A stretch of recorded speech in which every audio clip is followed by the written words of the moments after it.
Je les ai suppliés de ne pas manquer le jour le plus important de ma vie. Ils ont ri et sont allés au match de mon frère. Ils ne savaient pas que c'était mon mariage. Quand les photos sont devenues virales, mon beau-père a explosé de colère et mon père, en découvrant la vérité, a déclaré « Si ta mère était au courant, ce mariage est terminé. » Depuis, ma famille se disloque. Je m'appelle Ismaël. J'ai 29 ans et voici comment ma famille a réussi à oublier et à minimiser le jour le plus important de ma vie. Non seulement ils l'ont ignoré, mais ils l'ont traité comme quelque chose sans valeur. Mais ce qu'ils n'ont jamais imaginé, c'est que l'indifférence avec laquelle ils m'ont traité pendant des années finirait par leur exploser au visage d'une manière que personne ne pourrait réparer. J'ai grandi en étant l'enfant tranquille, responsable, celui qui pouvait passer des heures à assembler des choses sans déranger personne. Mon jeune frère, Rémi, était tout le contraire, charismatique, bruyant et athlétique. S'il ratait un examen, mes parents disaient « Il n'est pas doué pour les contrôles, mais il a du talent ». Si j'obtenais d'excellentes notes, il se contentait de commenter « Eh bien, on s'y attendait de ta part ». Avec le temps, j'ai cessé d'essayer de les impressionner. On ne peut parler dans le vide que pendant un certain temps avant d'abandonner et d'apprendre à se taire. Pourtant, je continuais à les aimer. Ou peut-être avais-je juste besoin de croire qu'ils m'aimaient en retour. Devenu adulte, j'essayais de garder le contact, j'appelais souvent, je leur rendais visite de temps en temps, même si je vivais dans une autre région. J'envoyais des cartes d'anniversaire et je demandais des nouvelles des matchs de Rémi, même en sachant qu'il ne s'intéresserait jamais à ma carrière. Je suis monteur de documentaires, rien de spectaculaire, mais j'ai travaillé sur des projets qui ont atteint de grandes plateformes comme Netflix et Arte. Ils ne les ont jamais vus. Une fois, je leur ai raconté que j'avais été nominé pour un prix de montage et ma mère a répondu d'un ton détaché, « C'est super, chérie. » Puis elle a changé de sujet pour raconter que l'équipe de Rémi s'était qualifiée pour les championnats régionaux. Mon frère a toujours été le centre de gravité à la maison. Ces matchs étaient sacrés. Je me souviens d'une fois où mon père a quitté une veillée funéraire familiale plus tôt pour arriver au début d'une de ces rencontres. Et lorsque j'ai obtenu mon diplôme universitaire, où j'étais le major de ma promotion, ils sont tous les deux partis avant le déjeuner de célébration parce que Rémi avait un entraînement. Après cela, j'ai commencé à poser des limites discrètement. J'ai arrêté de partager mes réussites importantes. Quand j'ai loué mon premier appartement, je ne le leur ai dit qu'une semaine plus tard. Quand un de mes travaux est devenu viral sur YouTube, j'ai gardé le silence. J'avais appris à ne rien attendre, et c'est alors que j'ai rencontré Solène. Elle était tout ce que je n'étais pas, chaleureuse, enthousiaste, spontanée. Elle s'émouvait devant des vidéos de mariage d'inconnus et parlait à n'importe qui dans la file d'attente du supermarché. Nous nous sommes rencontrés en travaillant sur un documentaire sur la protection de l'environnement. Elle était consultante pour le projet et dès le premier jour, elle avait cette énergie tranquille qui vous emporte. Elle avait l'agaçante habitude de me faire reconnaître mes propres succès. En moins d'un an, j'ai su que je voulais l'épouser. La demande en mariage fut simple, une promenade au bord du lac, une caméra cachée dans mon sac à dos et la bague que je portais sur moi depuis 3 semaines, attendant le moment parfait. Quand je lui ai enfin fait ma demande, elle a pleuré de bonheur et a ri en me disant qu'elle en avait déjà parlé à sa mère, parce qu'elle savait que je prendrais mon temps. Sa famille m'a accueilli à bras ouverts. Son père m'a serré dans ses bras la première fois que nous nous sommes vus, ce que le mien n'avait pas fait depuis mon adolescence. Planifier le mariage n'a pas été facile, mais nous étions d'accord sur l'essentiel. Nous voulions quelque chose de petit, d'intime, mais rempli de sens. Nous avons fixé la date à 8 mois de là, un délai suffisant pour tout organiser sans stress. J'ai appelé mes parents pour leur annoncer la nouvelle. Je me souviens du silence gênant après leur avoir dit « Nous allons nous marier ». Plusieurs secondes se sont écoulées avant que ma mère ne réponde d'un ton plat, comme c'est gentil, mon fils. Quand est-ce que ce sera? Je lui ai donné la date, excité. Un autre silence. Oh, ce week-end-là, c'est justement le championnat de Rémi. Je suis resté sans voix. Eh bien, il reste beaucoup de temps. Vous pourrez vous organiser. Non, ai-je répondu. Mon père est intervenu, Ismaël, sais-tu à quel point cette saison est importante pour Rémi? Son entraîneur a mentionné qu'il y aurait des recruteurs de club. Papa, je ne vous demande pas de choisir entre un match quelconque et mon mariage. C'est le jour le plus important de ma vie. On verra comment on s'arrange, a dit ma mère avec ce ton évasif qu'elle utilisait quand elle avait déjà pris sa décision. Solène a entendu toute la conversation. Quand j'ai raccroché, elle m'a demandé calmement, « Tu penses qu'ils viendront ?» Je n'ai pu que répondre, « J'espère bien. » Les mois qui suivirent furent une succession de silences. Je leur envoyais des messages avec des nouvelles, « Nous avons trouvé le lieu. Nous avons trouvé un fleuriste. Solène a choisi sa robe. » Je recevais à peine des réponses. Mon père ne répondait même pas. Par d'autres membres de la famille, j'ai su qu'il continuait à voyager chaque week-end pour accompagner Rémi à ses matchs. Mon cousin a même plaisanté, « Ton frère va devenir le prochain Mbappé ou quoi ?» Le jour de la fête de fiançailles organisée par les parents de Solène est arrivé. Ma famille n'est pas venue. Pas un message, pas un appel, juste un texto le lendemain, « Désolé, nous avons eu un week-end compliqué. J'espère que tout s'est bien passé. » Ce fut là toute leur participation. J'ai commencé à douter de moi. J'ai pensé que j'exagérais peut-être. Solène m'a encouragé à leur parler directement, et c'est ce que j'ai fait. J'ai appelé ma mère un après-midi et je lui ai tout dit. J'ai l'impression que vous vous en fichez, que vous ne prévoyez même pas de venir. Sa réponse fut un soupir, « Ismaël, les mariages ne sont pas tout. Nous avons été présents aux moments importants pour vous deux. Nous sommes allés à tes remises de diplôme comme à celle de Rémi. » J'ai dû rire pour ne pas crier. Comme pour celle de Rémi ? Maman, vous avez quitté ma remise de diplôme universitaire pour aller à un de ces entraînements. Ce n'était pas un entraînement, c'était un dîner d'équipe, a-t-elle corrigé, comme si cela améliorait les choses. Je pense que tu es injuste et un peu égoïste. Ce mot m'a blessé. Égoïste. Après des années à me taire, à m'adapter, à être celui qui n'exigeait jamais rien, j'ai raccroché avec un nœud dans la gorge. Une semaine avant le mariage, j'ai fait une dernière tentative. Je les ai appelés tous les deux. Je leur ai dit calmement ce que je ressentais, que toute ma vie j'avais vu comment ils plaçaient Rémi au-dessus de tout et que cette fois, j'avais besoin qu'ils me montrent que je comptais aussi pour eux. J'ai été direct, si vous ne venez pas, je comprendrai que votre réponse à tout ce que je me suis toujours demandé et que je n'ai jamais été une priorité. Ma mère a ri. Ismaël, ne dramatise pas autant. Ce n'est pas comme si c'était ton enterrement. Et mon père a ajouté, on verra ce qu'on peut faire. Mais Rémi a travaillé très dur. Cette nuit-là, je suis resté à fixer le mur, incapable de penser. Solène est entrée, a vu mon visage et m'a serré dans ses bras sans un mot. Et ainsi, le jour du mariage est arrivé. Sous un vieux chêne, entouré de la famille de Solène et de quelques amis, j'ai ressenti pour la première fois ce que signifiait être chez soi, même si ma propre famille brillait par son absence. Avant que la cérémonie ne commence, j'ai cherché dans la foule. Une fois, 2 fois. Mes parents n'étaient pas là. Rémi non plus. Aucun message, aucun appel, un silence absolu. En revanche, les parents de Solène étaient radieux. Sa mère pleurait d'émotion. Son père me souriait comme s'il me considérait déjà comme un membre de la famille. Le photographe a capturé chaque détail, la lumière dorée du crépuscule sur le voile de Solène, la joie sincère sur son visage lorsque nous nous sommes embrassés. Ce soir-là, j'ai publié quelques photos sur mes réseaux sociaux. Rien de très élaboré. J'ai juste écrit, aujourd'hui, j'ai épousé l'amour de ma vie. Au lever du jour, la publication avait explosé, pas massivement, mais suffisamment pour que les amis de nos amis commencent à la partager.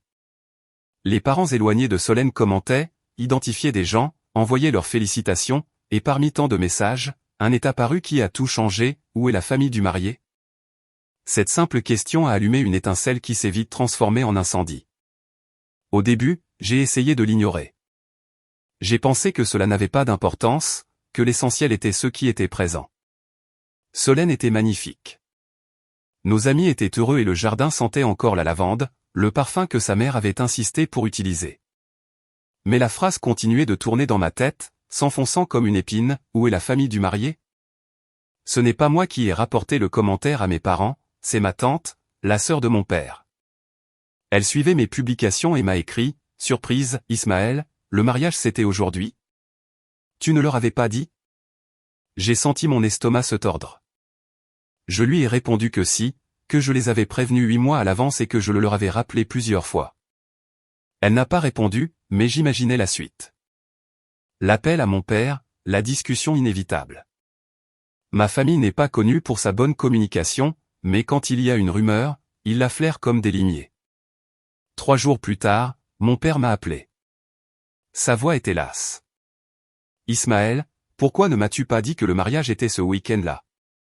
J'ai gardé le silence un instant. Solène m'observait depuis le canapé.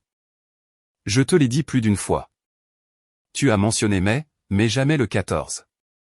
J'ai inspiré profondément. Papa, j'ai les messages enregistrés. Je n'ai entendu que sa respiration de l'autre côté. Maman le savait, ai-je ajouté calmement. Je le lui ai confirmé. Elle en a même ri. Tu te souviens. Le silence qui a suivi n'était pas défensif, mais lourd. Je ne savais pas, a-t-il répété enfin. Mais si ta mère le savait, alors nous avons un problème. À ce moment-là, quelque chose s'est brisé en moi. Mon père n'était pas furieux, il était blessé. Et pour la première fois, j'ai compris qu'il avait lui aussi été manipulé. Mais ce n'était pas la fin, loin de là.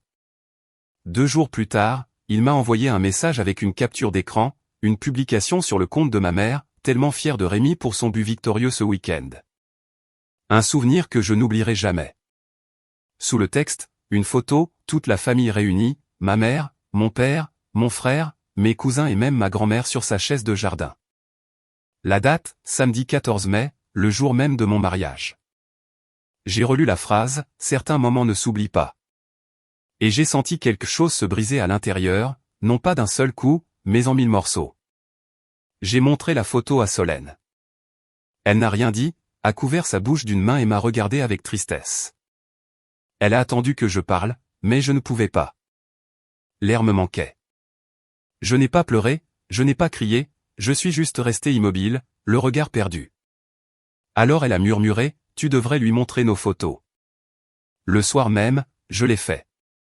J'ai envoyé à ma mère 3 images, une de Solène et moi dans le jardin, une autre avec sa famille nous serrant dans ses bras, et une autre du moment du baiser, sans texte, juste les photos. Le message a été lu, mais n'a pas reçu de réponse. 1 heure plus tard, rien. Jusqu'à ce que le téléphone sonne. C'était Rémi.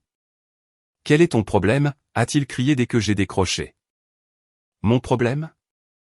Oui. Tu ne pouvais pas te tenir tranquille, n'est-ce pas? Il fallait que tu publies ton mariage partout et que tu ridiculises maman. J'étais sans voix. Tu es sérieux?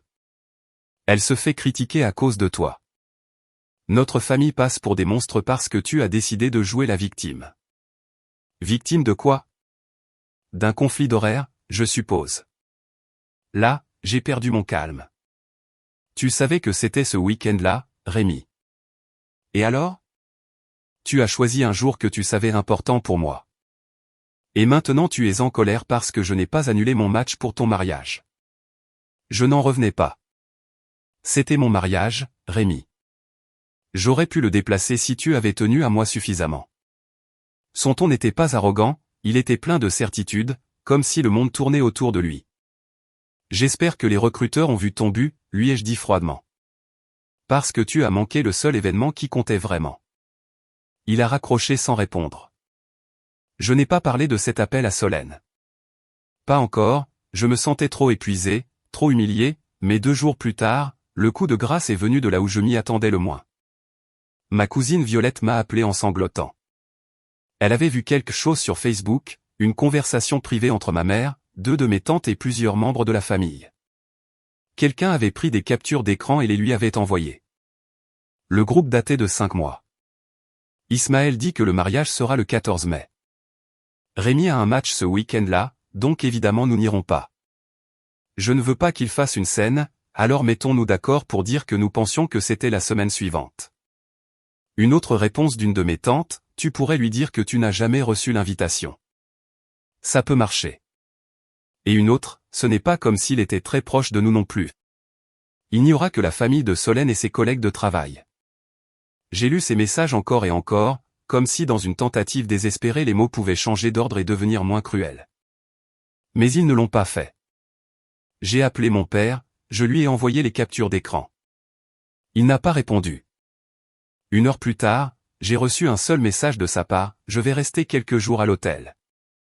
Rien de plus, pas d'explication, pas de contexte, mais je n'en avais pas besoin. Je comprenais tout. Le téléphone a de nouveau sonné. C'était ma grand-mère, 83 ans, une femme qui appelait rarement qui que ce soit. Elle n'a même pas dit bonjour. Sa voix était chargée d'inquiétude. Ismaël, que se passe-t-il? Ta mère dit que ton père menace de demander le divorce. Elle dit que tu répands des mensonges sur la famille sur Internet. J'ai senti quelque chose se durcir en moi. Ce ne sont pas des mensonges, lui ai-je répondu. Savais-tu qu'ils ne sont pas venus à mon mariage? Il y eut une longue pause. Je pensais que c'était quelque chose de petit, juste à la mairie.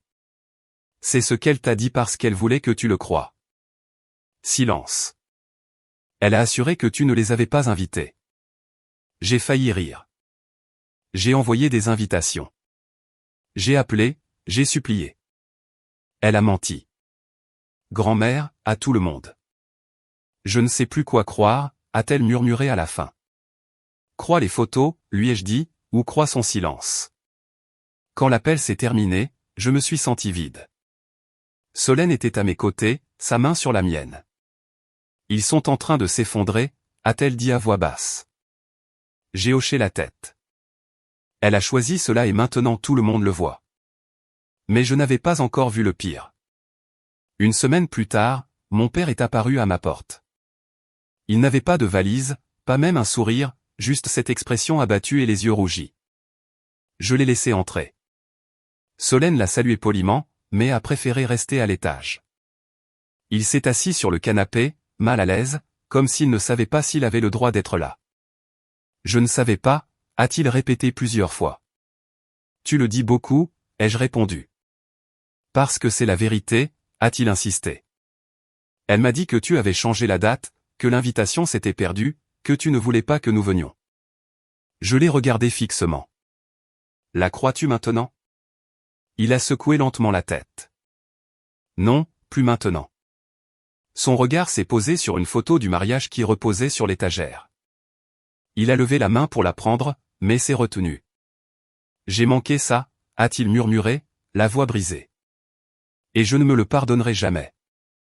Je n'ai pas eu la force de le consoler. Pas encore, peut-être jamais.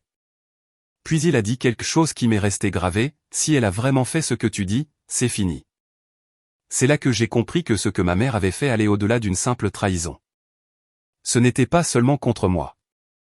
Elle avait manipulé tout le monde, façonnant les versions, tordant les vérités et utilisant la loyauté comme une arme. Elle avait construit un monde entier autour de Rémi, mon frère, tout en réécrivant chaque histoire à sa convenance. Maintenant, ce monde était en train de s'écrouler. Je pensais qu'après la visite de mon père viendraient les cris, les disputes ou les excuses feintes, mais il n'y a eu rien, seulement le silence. Un silence épais, inconfortable, comme si toute la famille avait décidé de geler la réalité, espérant qu'avec le temps je céderais, que je redeviendrais le médiateur, celui qui minimisait tout, celui qui couvrait les erreurs des autres. Mais pas cette fois, ce n'est pas moi qui ai cherché le contact. Et eux non plus. Le premier indice que ma mère continuait à tirer les ficelles est venu de quelqu'un d'inattendu, Charles, l'oncle de Solène. Un type direct, sans détour. Il avait servi dans la marine nationale et avait maintenant un petit atelier de menuiserie. Il parlait peu, mais quand il le faisait, chaque mot pesait. Pendant le mariage, nous avions sympathisé grâce à notre amour commun pour le silence et le café fort. C'est pourquoi son message m'a tant inquiété, gamin, tu devrais peut-être parler à ton service des ressources humaines. Quelqu'un pose des questions bizarres. Je l'ai appelé immédiatement. Il m'a raconté qu'une femme avait contacté la société de conseil où travaillait Solène en se faisant passer pour une journaliste. Elle a dit qu'elle vérifiait des informations pour un article et a demandé si l'entreprise avait des liens avec des groupes politiques internationaux ou s'il y avait des irrégularités financières dans un projet environnemental sur lequel Solène et moi avions collaboré. Elle a donné un faux nom, mais Charles a reconnu sa voix instantanément. C'était ta mère, Ismaël. Je parierais mon atelier là-dessus. Mon estomac s'est noué. Je ne voulais pas le croire, mais c'était le cas. Elle a appelé en se faisant passer pour une journaliste. Pas seulement, a-t-il dit, elle a aussi contacté le chef direct de Solène. Je le sais parce qu'ils en ont parlé en prenant un café. Ils ont trouvé ça suspect. Ce soir-là, je me suis assis sur le canapé avec Solène, tous deux en silence. Elle a lu l'email transféré par Charlie, en terminant, a levé les yeux. Ismaël, c'était fait pour nous nuire. Elle avait raison. Ce n'était plus une querelle de famille, c'était du sabotage. J'ai écrit à mon père, je lui ai demandé s'il savait quelque chose. Il m'a appelé tout de suite. Ismaël, je suis désolé, a-t-il dit dès que j'ai décroché. Savais-tu ce qu'elle faisait, ai-je demandé. Elle m'a juste dit qu'elle voulait clarifier les choses, mais je n'imaginais pas qu'elle irait aussi loin. Pourquoi essayer de ruiner mon travail, ai-je murmuré. Peut-être qu'elle pensait que ça te ferait taire. Elle a toujours eu une peur panique du scandale public. Elle a menti. Papa, elle a planifié ça depuis des mois. Elle nous a montés les uns contre les autres et a ensuite voulu faire passer Solène et moi pour des menteurs sur Internet. Je ne la défends pas, a-t-il dit rapidement. J'ai fini de le faire. Et maintenant, ai-je demandé. Je suis en train de chercher un avocat. Quand mon père m'a dit qu'il ne reconnaissait plus la femme avec qui il s'était marié, j'ai senti ces mots me transpercer, mais ils ne m'ont apporté aucune paix. Il a dit que si ma mère avait vraiment essayé de nuire à ma carrière, leur mariage était terminé. J'écoutais simplement sans rien ressentir. Pas de soulagement, pas de satisfaction, pas de sentiment de justice, juste un vide profond, comme si tout ce qui m'avait un jour soutenu avait disparu. Les jours suivants se sont fondus dans une routine sans sens. Les heures passaient comme si elles n'existaient pas. Je me levais, mangeais quelque chose machinalement et essayais de travailler, mais mes idées se dissolvaient dans la fatigue. Au milieu de ce brouillard émotionnel, Solène est devenue mon point d'ancrage. Chaque matin, elle me préparait du thé au miel, comme si ce simple geste pouvait recoudre les parties brisées que je ne savais plus comment réparer. Parfois, elle me parlait doucement de choses triviales, une nouvelle recette, un documentaire, un souvenir heureux. D'autres fois, elle s'asseyait simplement à côté de moi en silence. Elle n'essayait pas de me réparer, juste d'être là. Elle a commencé à mettre la playlist de notre mariage pendant le petit déjeuner. La première fois que je l'ai entendue, la mélodie m'a serré la poitrine, mais peu à peu, je m'y suis habitué. Elle me rappelait qu'il existait encore quelque chose de bon, quelque chose qui n'avait pas été corrompu par le poison de ce que ma mère avait fait. Nous avons accroché nos plus belles photos de mariage dans le couloir, celles où nous sourions sans peur, comme si le bonheur était éternel. C'était une façon de nous rappeler que même après la ruine, nous étions toujours nous-mêmes. Le soir, nous sortions marcher. Nous ne parlions pas toujours. Parfois, nous marchions simplement, respirant l'air froid tandis que nos ombres s'allongeaient sur l'asphalte. C'était notre manière d'aller de l'avant sans le dire, mais à l'intérieur de moi, quelque chose restait brisé. Il ne s'agissait pas seulement du mal causé. C'était plus profond. Quand votre propre mère tente de détruire votre vie, cela ne fait pas seulement mal, cela vous arrache à vos fondations. Vous commencez à vous méfier de vos souvenirs, de vos jugements, de vous-même. Vous commencez à vous demander à quel moment vous avez confondu amour et manipulation. Pendant des jours, je me suis posé les mêmes questions. Ai-je été si naïf? Ai-je voulu croire qu'il y avait de la bonté chez des personnes qui m'ont toujours prouvé le contraire? La réponse faisait plus mal que le silence.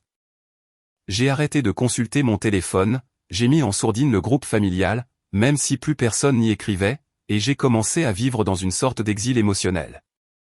Les parents de Solène nous invitaient à dîner tous les dimanches et, bien qu'ils soient gentils et affectueux, je me sentais comme un étranger prétendant avoir une famille d'emprunt.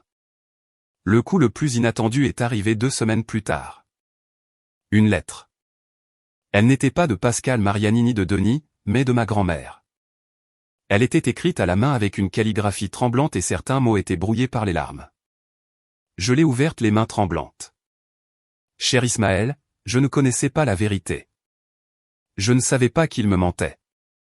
Ta mère nous a dit que ça avait été difficile, que tu ne voulais pas d'un grand mariage, que tu lui avais demandé de ne pas venir. Je l'ai cru et j'ai honte. J'ai toujours pensé que nous étions proches, mais maintenant je vois que j'ai choisi de croire la voix la plus forte. Je suis désolé, mon garçon. Je n'attends pas ton pardon, mais j'avais besoin de te le dire. J'ai vu les photos. Tu avais l'air si heureux, si épanoui. Je veux que tu saches que je suis fier de toi. Je l'ai toujours été. Avec amour, grand-mère. J'ai lu ces lignes 1, 2, 3 fois.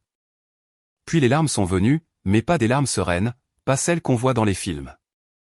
C'était un sanglot brut, incontrôlable, de ceux qui vous secouent le corps et vous coupent le souffle. J'ai pleuré pour tout ce que j'avais gardé pour moi, pour les années passées à essayer de mériter l'amour de ceux qui ne savaient donner que de la culpabilité. Cette nuit-là, Solène m'a tenu dans ses bras en silence. Elle ne m'a pas demandé d'explication, elle m'a juste serré jusqu'à ce que les tremblements cessent. Et c'est là que j'ai compris. J'avais attendu que ma famille me sauve de la douleur qu'ils avaient eux-mêmes provoquée. Mais cela n'allait jamais arriver. La seule personne qui pouvait me sauver, c'était moi. Le lendemain, j'ai répondu à la lettre de ma grand-mère. Je l'ai remerciée pour ses mots, je lui ai dit que je lui pardonnais et que j'espérais la voir bientôt. Puis j'ai appelé Violette, ma cousine, celle qui m'avait envoyé les captures d'écran qui avaient tout révélé. Nous nous sommes retrouvés pour déjeuner en ville et pour la première fois depuis des mois, nous avons ri. Elle m'a raconté le chaos qui s'était déchaîné dans la famille.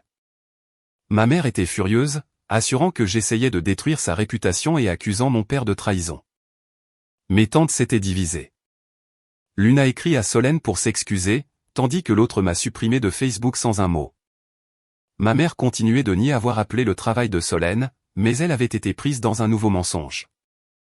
Elle a dit qu'elle ne connaissait pas la date du mariage, alors qu'en réalité une de mes tantes s'est souvenue qu'elle-même avait été invitée par un email groupé. Tout se fracturait et pour la première fois, ce n'était pas moi qui étais brisé. Je me suis reconcentré sur le travail. J'ai pris un projet de documentaire sur des photographes oubliés de la Seconde Guerre mondiale. Je passais des heures à examiner des images poussiéreuses, à restaurer des négatifs, à écouter de vieux enregistrements audio et à monter tandis que des pianos doux jouaient en fond sonore. Il y avait quelque chose de profondément humain dans ces histoires de personnes oubliées par l'histoire. D'une certaine manière, je me sentais l'un d'eux. Solène m'a encouragé à reprendre la thérapie. J'ai hésité au début.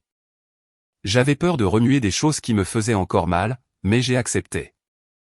Lors de la première séance, la thérapeute m'a posé une question si simple qu'elle m'a coupé le souffle. Quand avez-vous appris que vos besoins n'avaient pas d'importance? Je n'ai pas pu répondre, mais j'ai su à cet instant que cette question avait défini toute ma vie. Avec le temps, j'ai commencé à me défaire de cette croyance, comme on se débarrasse d'une vieille peau qui ne nous appartient plus. J'ai commencé à renouer avec des amis de l'université, avec d'anciens collègues. J'ai recommencé à m'ouvrir peu à peu. J'ai rejoint l'un des projets de bénévolat de Solène, enseignant le montage vidéo à des jeunes du secondaire. Au début, je me sentais déplacé, mais quand j'ai vu l'attention avec laquelle ils m'écoutaient, quelque chose en moi s'est réparé. J'ai compris que je pouvais être un guide, pas une victime. J'ai retrouvé confiance, j'ai retrouvé le rire. Un après-midi ensoleillé, alors que nous prenions un café sur une terrasse, j'ai reçu un email de Netflix. Ils voulaient inclure un de mes documentaires dans une série intitulée L'Histoire cachée, et m'interviewer pour une émission spéciale. Je suis resté sans voix. Solène a remarqué mon expression et m'a demandé ce qui se passait. Je lui ai montré l'email et elle a crié si fort que le couple d'accent grave côté a failli renverser ses boissons. Ce soir-là, nous avons célébré avec du vin, de la musique et la promesse silencieuse que tout en valait la peine.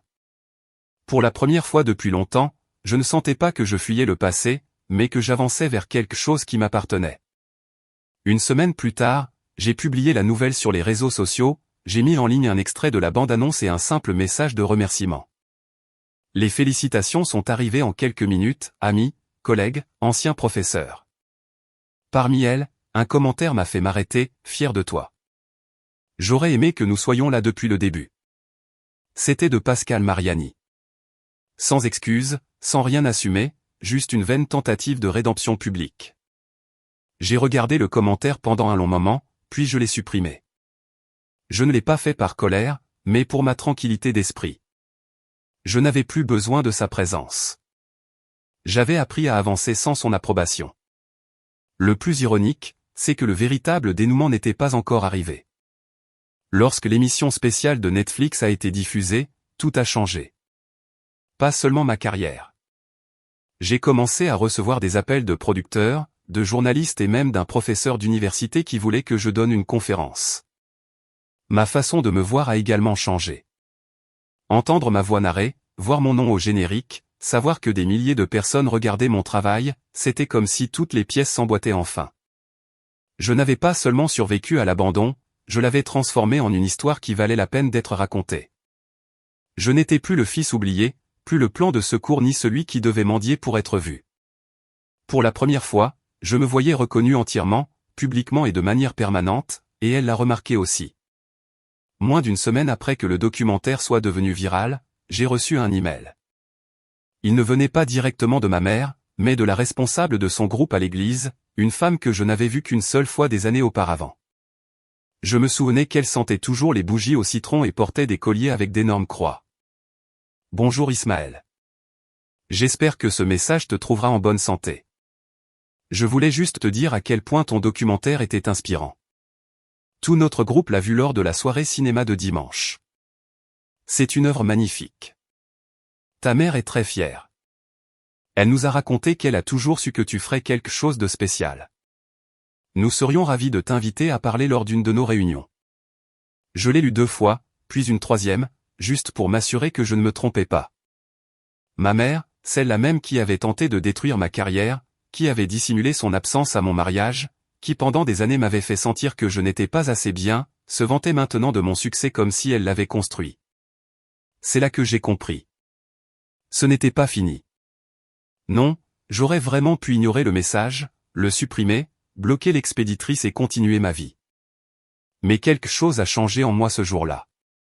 Ce n'était pas de la rancune, ni de la vengeance, c'était de la clarté. Elle avait passé des années à réécrire l'histoire de notre famille. Elle se dépeignait comme la mère exemplaire. Rémi, mon frère, était le fils en or et moi, le silencieux, le gênant, le dispensable. Et maintenant que le monde me voyait enfin, maintenant que des inconnus applaudissaient mon travail, elle tentait de revenir dans mon histoire comme si elle en avait toujours fait partie. Rien que d'y penser, mon estomac se retournait, mais cette sensation m'a donné une idée. Je n'allais pas lui crier dessus. Je n'allais pas lui écrire un email rempli de reproches ni l'affronter lors d'un dîner de famille. J'allais le faire d'une manière plus propre, plus précise. J'ai commencé par une liste. J'ai noté toutes les personnes à qui elle avait menti pendant tout ce drame du mariage, ma grand-mère, mes tantes, Rémi, quelques amis de la famille, même ceux qu'elle avait convaincus que j'étais un ingrat, que je ne les avais pas invités ou que j'avais prévu une cérémonie privée pour éviter le drame familial. Puis j'ai fait une 2e liste, ceux qu'elle respectait, ceux qui cherchaient son approbation, les responsables de l'église, d'anciens collègues de travail. Son petit groupe Facebook, où il partageait des photos de bricolage et des versets bibliques sur des fonds d'écran de mignons, car grâce à 6 mois de thérapie et de réflexion, j'ai compris quelque chose d'essentiel. Les personnes comme ma mère n'ont pas seulement besoin de contrôle, elles ont besoin d'admiration, elles vivent de la reconnaissance et quand on leur enlève l'illusion d'être les gentils, leur monde s'effondre. Alors j'ai commencé à planifier. Le documentaire continuait d'avoir un bon écho, alors j'ai profité du moment. J'ai accepté une invitation à un podcast animé par une réalisatrice célèbre pour explorer les thèmes familiaux. Je savais exactement ce que je faisais. Pendant l'interview, elle m'a interrogé sur mes réseaux de soutien, sur ceux qui avaient été avec moi dans les moments difficiles. J'ai répondu calmement, j'ai appris que parfois, la vraie famille n'est pas celle qui nous est donnée, mais celle que l'on choisit, celle qui vous célèbre, pas celle qui vous tolère à peine. Je me suis marié récemment et les parents de Solène, ma femme, ont été un soutien formidable. En revanche, ma famille a décidé de ne pas venir. C'était leur choix et j'ai appris à faire la paix avec ça. L'intervieweuse a été surprise. Ils ont décidé de ne pas venir? J'ai hoché la tête. Oui, et même si ça a fait mal, j'ai compris quelque chose d'important. On ne peut pas forcer les gens à se soucier de vous. On peut seulement arrêter de mendier des miettes d'affection. Je n'ai pas mentionné de nom. Ce n'était pas nécessaire. L'extrait du podcast est devenu viral. Arrêter de mendier des miettes est devenu une tendance. Des milliers de personnes ont partagé leurs propres histoires familiales avec cet audio, et ma mère était furieuse. Je l'ai su grâce à Violette, ma cousine, qui m'a envoyé des captures d'écran du Facebook privé de ma mère. Comment ose-t-il déformer la vérité ainsi? Nous l'avons toujours soutenu à notre manière. Tous les parents n'ont pas besoin d'aller à un mariage pour prouver leur amour. Elle ne le niait plus, maintenant elle le justifiait. Et cela me suffisait. Puis est venue la 2e partie du plan. Solène collaborait avec une fondation pour la jeunesse dédiée aux médias audiovisuels. Il manquait de ressources pour un nouveau laboratoire de montage. J'ai décidé de donner l'équipement et de financer tout le projet. Nous l'avons appelé l'initiative Ismaël Wessler pour les jeunes narrateurs. Il voulait le rendre public. Communiqué de presse, événements, couverture locale. J'ai accepté, mais à une condition, je rédigerai la lettre officielle du donateur. J'ai eu la chance de trouver ma voix à travers la narration, mais pendant de nombreuses années, je ne me suis pas senti écouté, même par ceux qui étaient censés m'aimer sans condition. Ce programme existe parce que les voix des jeunes comptent. Leurs histoires méritent d'être entendues avant que le monde ne leur dise qu'elles sont trop silencieuses, trop étranges ou trop gênantes. Je dédie cette initiative aux familles que nous construisons lorsque celles d'origine nous font défaut. La lettre a été diffusée par la presse locale. Les parents de Solène ont pleuré en la lisant. Une semaine plus tard, un autre email est arrivé de la même responsable du groupe de l'église. Nous serions ravis que tu viennes parler à la célébration de l'anniversaire de ta mère. C'est une lumière pour notre communauté. Ce serait magnifique que son fils, le cinéaste à succès, lui dédie quelques mots. Je suis resté à regarder l'écran pendant un long moment. Je n'ai pas répondu, j'ai juste transféré l'email à Violette. Pourrais-tu me rendre un service, lui ai-je écrit. Bien sûr. De quoi as-tu besoin, a-t-elle répondu. Assure-toi qu'ils enregistrent l'événement. Elle n'a pas demandé pourquoi et je n'ai pas ressenti le besoin de l'expliquer. Ce n'était pas un manque de courage, c'était une conviction. Je ne comptais pas y assister, même si une partie de moi le ferait, pas en personne, mais à travers ce que j'avais découvert et qui, le moment venu, parlerait pour moi. Pendant que tout le monde continuait ses routines, mon père passait des mois à déconstruire le passé en silence. Dans la solitude de son nouvel appartement, entouré de cartons et de poussière, il avait commencé à trier les restes d'une vie de famille qui n'existait plus. Il avait quitté la maison depuis longtemps, mais il y avait encore des choses à lui là-bas, des livres, des outils, des photographies, de petits objets qui semblaient ne pas vouloir partir avec lui. Il m'a dit qu'il n'avait pas pu affronter cette conclusion plus tôt, que chaque carton représentait une blessure différente. Un samedi après-midi, en rangeant une étagère, il a trouvé une vieille caméra vidéo. À l'intérieur, une petite cassette. Sur l'étiquette, écrite avec un marqueur délavé, on pouvait lire « Ismaël anniversaire 8 ans ». Poussé par la nostalgie, il a décidé de la regarder. Il a connecté l'appareil à son ordinateur et a attendu sans imaginer ce qu'il était sur le point de découvrir. Ce qui est apparu à l'écran l'a anéanti. Ce n'était pas une fête d'enfants, ni des rires, ni des bougies allumées. C'était un enregistrement amateur d'une dispute, une que mes parents avaient eue en privé et qui, par erreur, avait été enregistrée. Le son était irrégulier, parfois presque inintelligible, mais l'essentiel se comprenait. D'abord, ma mère, Pascale Mariani, a parlé. Sa voix était froide, chargée de mépris, il n'est pas comme Rémi. Il n'a rien de spécial, il est juste là. Il y eut un silence inconfortable, de ceux qui blessent plus que les mots. Puis mon père, Denis, a répondu d'une voix lasse, « C'est ton fils. » Je n'ai pas demandé à en avoir deux, a-t-elle dit avec une fermeté qui glaçait le sang. Mon père ne me l'a pas raconté tout de suite. Il a gardé l'enregistrement, l'a regardé 3 fois et à chaque visionnage, son visage devenait plus sombre. Ensuite, sans aucun commentaire, il me l'a envoyé par email, sans objet, sans message, juste le fichier. Je l'ai ouvert un soir, seul, avec pour seule lumière celle de l'écran. En entendant ces phrases, quelque chose en moi s'est brisé d'une manière sereine, presque résignée. Ce n'était pas de la surprise, c'était une confirmation. J'ai regardé la vidéo 3 fois de plus, puis je l'ai partagée avec Solène. Elle n'a rien dit au début, elle m'a simplement tenu la main, comprenant ce que ces mots signifiaient. Ce fut le point où j'ai cessé de chercher l'acceptation. Je n'avais plus besoin d'explications ni d'excuses. Je ne pensais pas à la vengeance, ni au scandale. J'allais simplement permettre à la vérité d'éclater, que la voix de ma mère se confronte à l'écho de ses propres mensonges. Je n'avais pas besoin de la détruire. Il suffisait qu'elle se montre telle qu'elle était. 2 mois ont passé. Pendant ce temps, j'ai planifié calmement chaque détail. Le décor s'est imposé de lui-même, sa fête d'anniversaire pour ses 60 ans. L'invitation est arrivée par la poste avec un ton chargé d'artifice, presque publicitaire, une soirée pour célébrer la vie et l'amour familial. Je savais parfaitement que ce n'était pas une célébration, mais une occasion de réhabiliter son image auprès de la communauté. Je n'ai pas répondu, mais quelqu'un l'a fait pour moi. Violette, ma cousine, voyait depuis des années les fissures familiales s'agrandir. Elle savait tout ce qui s'était passé et a proposé son aide. C'est elle qui m'a dit qu'il prévoyait une vidéo avec des souvenirs de famille, une projection de moments heureux. C'était l'excuse parfaite. Elle s'est présentée aux organisateurs comme une nièce prête à collaborer sur la partie technique. Personne ne s'est méfié. Tout le monde l'adorait. Personne ne connaissait toute l'histoire. Le soir de l'événement, je suis arrivé en retard exprès, quand la musique emplissait déjà la salle et que les toasts étaient en cours. L'endroit était spacieux, décoré de ballons lavande et de fleurs sur chaque table. Sur la scène, une banderole dorée pendait sur un fond blanc, joyeux 60 ans, Pascal. Les lumières chaudes donnaient au lieu une fausse sensation de joie. Je suis entré discrètement, vêtu de ton neutre et d'une casquette basse. À mes côtés, Solène gardait le regard ferme, mais on pouvait lire la tension dans ses yeux. Mon père, quant à lui, avait décidé de ne pas venir. Il m'a dit qu'il avait un autre engagement, bien que nous savions tous les deux ce qu'il voulait vraiment dire, je ne peux plus faire semblant que tout va bien. Ma mère se déplaçait parmi les gens comme une actrice dans son meilleur rôle. Elle était vêtue de bleu clair, les cheveux soigneusement coiffés.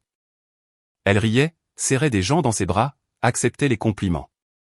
Ton fils, le cinéaste, est une fierté, lui disait une femme d'un ton admiratif. Il a sûrement hérité de ton talent. Elle souriait en feignant l'humilité. J'observais de loin, sans colère, sans tristesse, juste avec une sérénité glaciale. Quand les lumières de la salle se sont tamisées, le présentateur a pris le micro. Et maintenant, un petit hommage à Pascal. Un voyage à travers les souvenirs, les années, les moments qui font que la vie vaut la peine. Le public a applaudi. Certains ont levé leur téléphone pour enregistrer. L'écran géant au fond de la salle a pris vie. La vidéo a commencé avec des scènes innocentes. Mes premiers pas, les fêtes d'anniversaire de Rémi. Des Noëls avec du papier cadeau partout. Ma mère souriait, visiblement émue, les larmes aux yeux. Mais alors la musique s'est arrêtée. Le son a changé. L'image est devenue instable, la couleur s'est estompée. Dans le coin inférieur apparaissait la date, août 2002. On a entendu un bref bourdonnement, puis le murmure de deux voix. Mon père dans l'enregistrement semblait épuisé. Ma mère, en revanche, parlait clairement, avec cette froideur que j'ai reconnue immédiatement. Il n'est pas comme Rémi, il n'a rien de spécial. Il était juste là. Personne ne l'attendait. La salle entière s'est figée. On aurait pu entendre une épingle tomber. C'est ton fils, a dit une voix au fond. Je n'ai pas demandé à en avoir deux, a répondu ma mère froidement, sans regarder personne. Au début, les invités ont cru que cela faisait partie de la vidéo, une sorte de blague ou une scène hors contexte, mais à mesure que l'audio continuait, tout le monde a compris la vérité. La voix jeune et tranchante de ma mère contrastait avec celle de mon père, qui essayait de me défendre. Il est sensible, disait-il. Il fait plus d'efforts que tu ne le penses.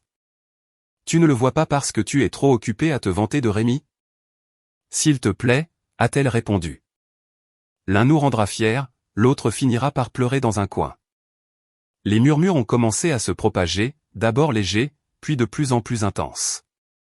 La vidéo s'est interrompue, l'écran est devenu noir et un silence suffocant s'est emparé du lieu. Je me suis avancé, j'ai enlevé ma casquette, j'ai respiré profondément et j'ai pris le micro. Ma mère s'est tournée vers moi, pâle, les lèvres entr'ouvertes. Bonjour, ai-je dit, ma voix résonnant fermement. Je suis Ismaël, le fils de Pascal Mariani. Les conversations ont cessé. Plusieurs personnes m'ont regardé, incrédule. Je n'avais pas l'intention de parler ce soir, ai-je continué. Mais puisque ma mère partage mon histoire depuis un certain temps comme si c'était la sienne, il m'a semblé juste de vous raconter la vraie version. Elle a tenté d'intervenir, mais j'ai levé la main calmement.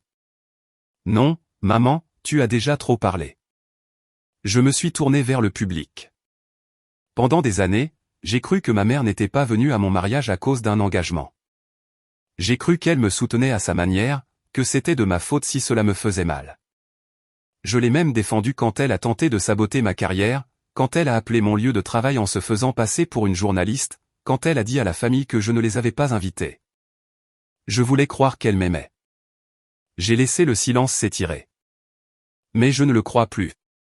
Parce que l'amour ne ressemble pas à l'humiliation, il n'a pas le son de cet enregistrement et il ne vous laisse pas seul le jour le plus important de votre vie pour un match de football.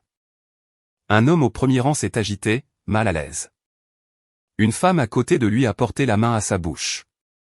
« Ismaël, s'il te plaît » a-t-elle murmuré. « Ce n'est pas le moment. »« Bien sûr que si » lui ai-je répondu. « Tu as fait en sorte que mon mariage tourne autour de toi. Tu as transformé mes succès en ornements pour tes histoires. Et maintenant, tu attends de la compassion parce que j'ai arrêté de te laisser réécrire ma vie. » Sa voix a tremblé, « Je suis fier de toi maintenant. » J'ai répliqué, « Maintenant que tout le monde te regarde. » J'ai fait un pas en arrière. Tu m'as appris que les gens ne t'aiment que si tu t'adaptes, mais je ne le ferai plus. Je ne continuerai pas à chercher de l'amour là où il n'y a que du contrôle. J'ai laissé le micro entre les mains de Violette et je suis parti. Solène m'attendait dehors. Elle n'a rien dit, elle m'a juste pris la main et nous sommes sortis ensemble à l'air frais. Derrière nous, le murmure des invités continuait de remplir la salle comme un écho inconfortable. J'ai su plus tard que ma mère n'a plus parlé ce soir-là.